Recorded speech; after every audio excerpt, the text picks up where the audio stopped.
He has spoken on the topics faith, family and freedom in Cuba, Belgium, Brazil, Congo, UK and all over the USA to crowds from 14 to 40,000.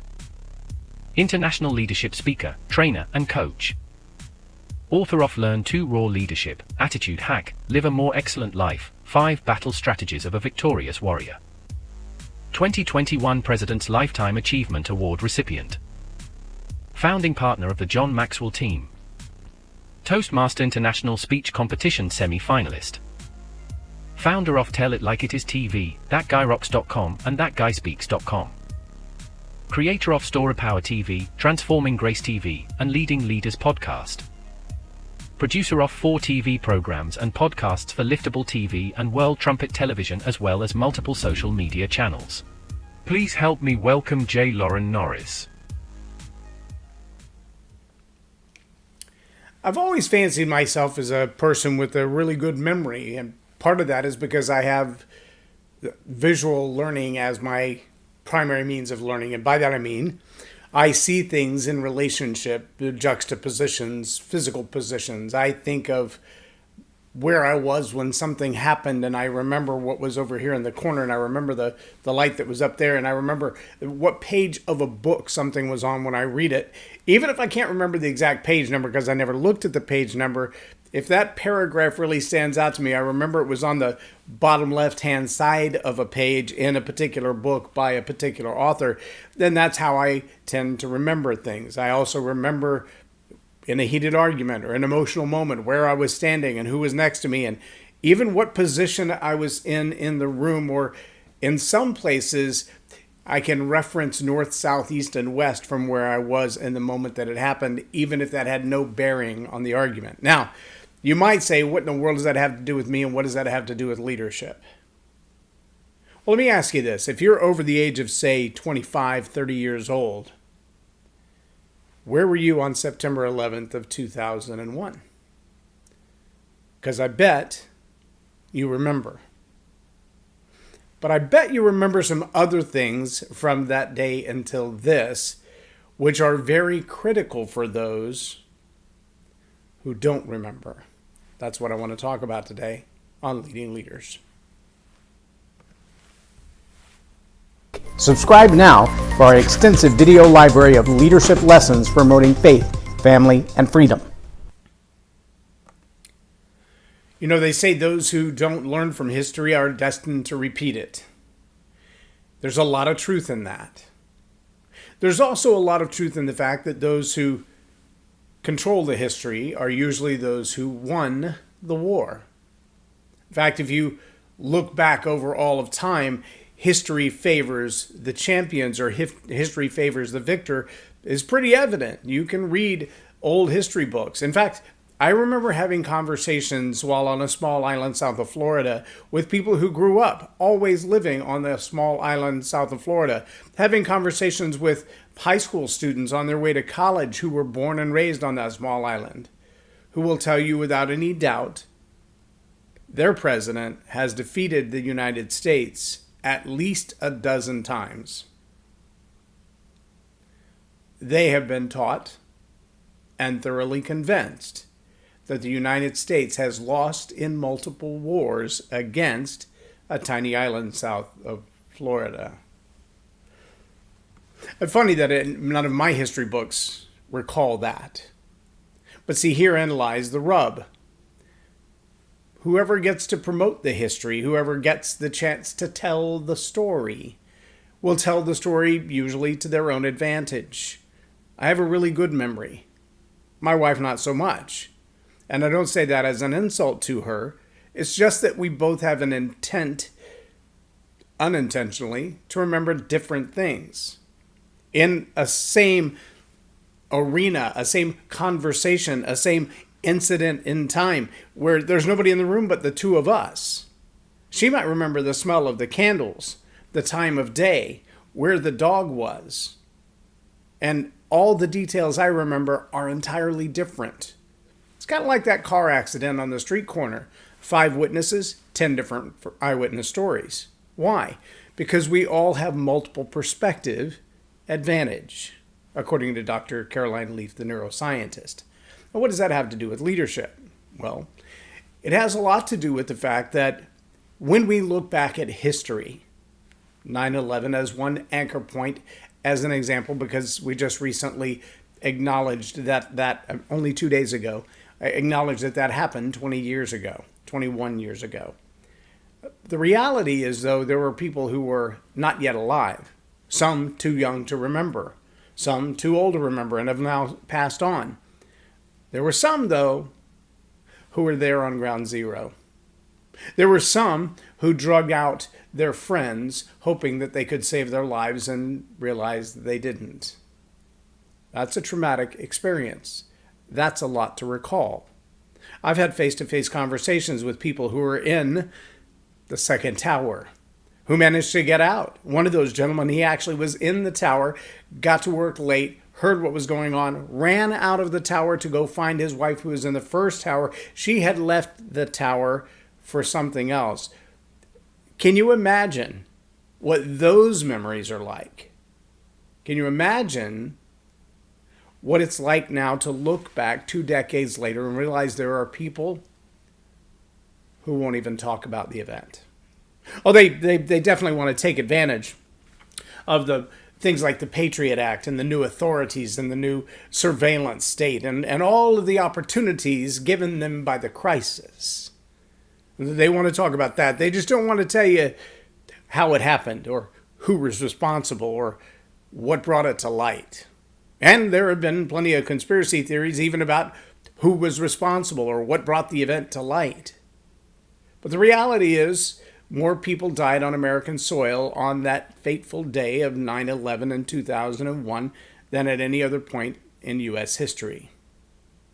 And it wasn't a little tiny island south of Miami that caused it. I don't know. I haven't heard that conspiracy theory. Maybe somebody believes that to be the case, that was one of the defeating blows that America suffered at the hands of that tiny island.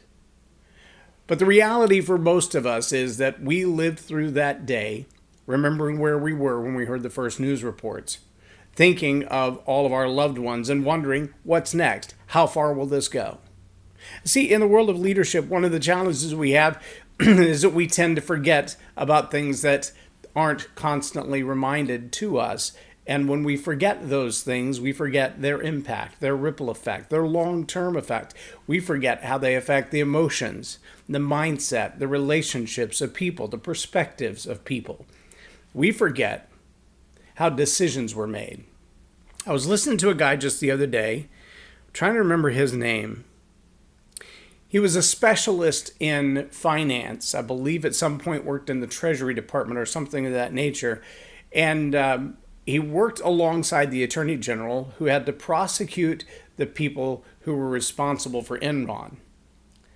Also listened to a talk with a lady who was an attorney who represented people from Enron. And some of the bizarre ways that the Department of Justice handled those people, depending on their other affiliations and who they were associated with and who they knew and who their friends were, seemed to change the legal outcome of whether they were guilty or not and what they were guilty of and how much time they paid or how much they were responsible for doing at the end of the day because of their involvement in Enron.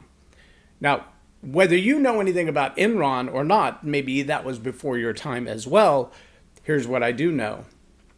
The way you do banking was changed because of Enron. The way you invest in stocks was changed because of Enron. The amount of reporting that you have to have in front of the IRS or when you run a company, the generally accepted accounting practices or principles have changed because of Enron. And if you haven't done your homework and you haven't studied the history and you haven't asked the question, who made the decisions? What decisions did they make? Why were they so bad? What was the real outcome of those? Then as a leader, you're dealing with one hand behind your back. As a leader, you need to remember. And sometimes that isn't just remember what you personally have lived through. While that's a great resource of knowledge, sometimes that means remembering the history books, going back as far as you can. There's a report that's been floating around on various forms of social media. It's a video from way back when that the turn of the petroleum age, when petroleum was now responsible for many of our pharmaceuticals. At that point in time, kind of like there were electric cars available in the 1920s. Did you know that? Did you know you could buy an electric car in the 1920s and go almost 150 miles on an electric car in 1920? But it wasn't to the best interest of the petroleum industry, and so it was kind of scurried away. All the patents, all the projects, all the people involved conveniently disappeared. So did all of the books on how you might take care of yourself, what some would call natural healing or holistic medicine or a naturopath. All of those ideas went by the wayside and were considered kooky or even witchcraft when the pharmaceutical industry realized how much they could create from petroleum and how much revenue that would generate from petroleum. It seemed like the same guys that make pills and make electric cars had kind of a rub against, right? Isn't that bizarre? See, it's not just the history you've lived through. You got to go back in time and read some history that you haven't yet read. I do have in my library behind me a book from the early 1800s called Home Medicine. Fascinating, the things that they would tell you would get rid of a bellyache before there was such a thing as Pepto-Bismol, or one of the 57,000 petroleum-based antacids you can buy over the counter or with a prescription from your physician. Leaders, remember, because they know history is a great teacher. And it may not just be remember what you've lived through, it may be research and remember what happened to others. This whole thing about World War II and who got involved when and how it started, you really have to go back a little bit further and realize that that guy who ran Germany in World War II was a political dissident in World War I. Yep, they didn't like him at all. He rose to power because he was able to convince enough people that his version of history was better than theirs, and that his ideas of the future would put them on top. Funny, when you make promises to people about what their future is going to be like, it's easy to get them to go along with your plan. Even if temporarily they're going to have to pay a price or it may not look as pretty, if you can promise success to their posterity, a lot of people will go along with that, especially when they don't remember the history. Think about it like this, in a practical number standpoint. A lot of the people who are receiving student loan reimbursements right now were not even in pre-K or out of elementary school at the time of 9/11. How the world has changed in what we call America today from when I was in elementary school, that's a drastic difference. If you were to ask them some of the questions about what is life going to be like, their projections and mine would have been completely different.